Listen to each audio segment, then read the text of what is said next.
I'm John Beard, I'm with the Buddhist community, and I'd like to share some excerpts from a speech of His Holiness the Dalai Lama made entitled World Religions for World Peace.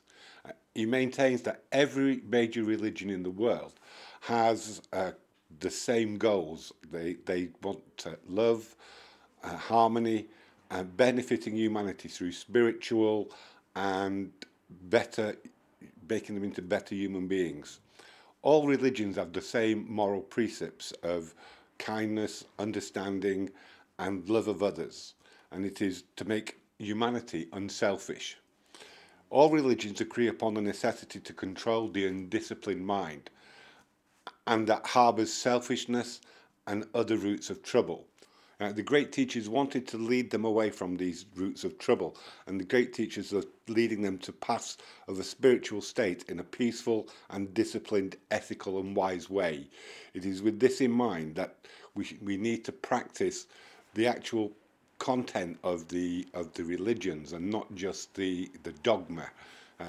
It's very easy to start looking at the things behind and then just missing the real message of what we're trying to get across.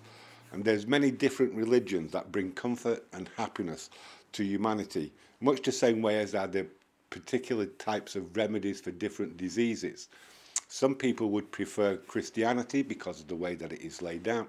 Others may prefer Buddhism because it's their actions that cause and benefit them. And just as some people like fish and chips, some people prefer meat, some people prefer vegetables. There's different religions for different people. Our minds are not all the same. We all have different things. And this goes back to the dogma as well. But when we start looking at dogma in religions, these could be caused not just by the religion, but by time. At that time, these things were relevant. Today, in different world, different phrases are needed, different practices are needed, so we tend to change a little. So while pointing out the fundamental similarities between world religions, His Holiness the Dalai Lama did not advocate one particular religion against all others. It was rather than thinking how he, as a Buddhist, could manage to influence harmony and create world peace for humanity. It is in that in mind that he's working towards it. It is from this perspective that he welcomes great efforts being made by various parts of the world in better understanding amongst religions. The need for this particular is urgent now. Across the world, troubles are arising. People use religions as a cover to create these things. It's really sad. There's also parts of the world where they believe religion and faith have no part in everyday life, and we should do away with it. But we know that all of the moral precepts that have got us to where we are today, the majority of our education, the majority of all of our understanding has been brought about by the great religious teachers.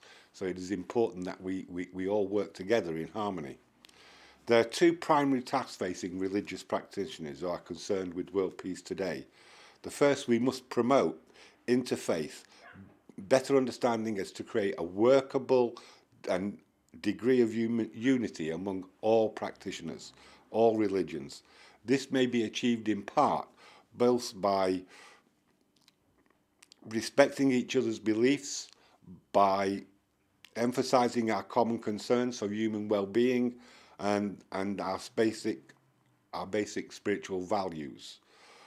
We must emphasize the common denominator of all world religions, humanitarian ideals. These two steps will enable us both to individually and together create the necessary spiritual conditions for world peace. Different religions as essentially instruments develop a good heart, love, respect for others, and a true sense of community.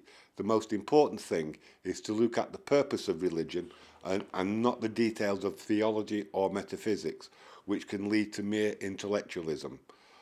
The world peace and work together for benefiting humanity, we put aside subtle metaphysical differences, which are really internal business of each religion.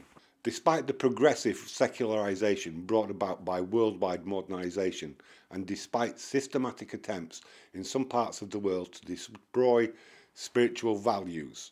The vast majority of humanity continues to believe in religions or in one religion or another.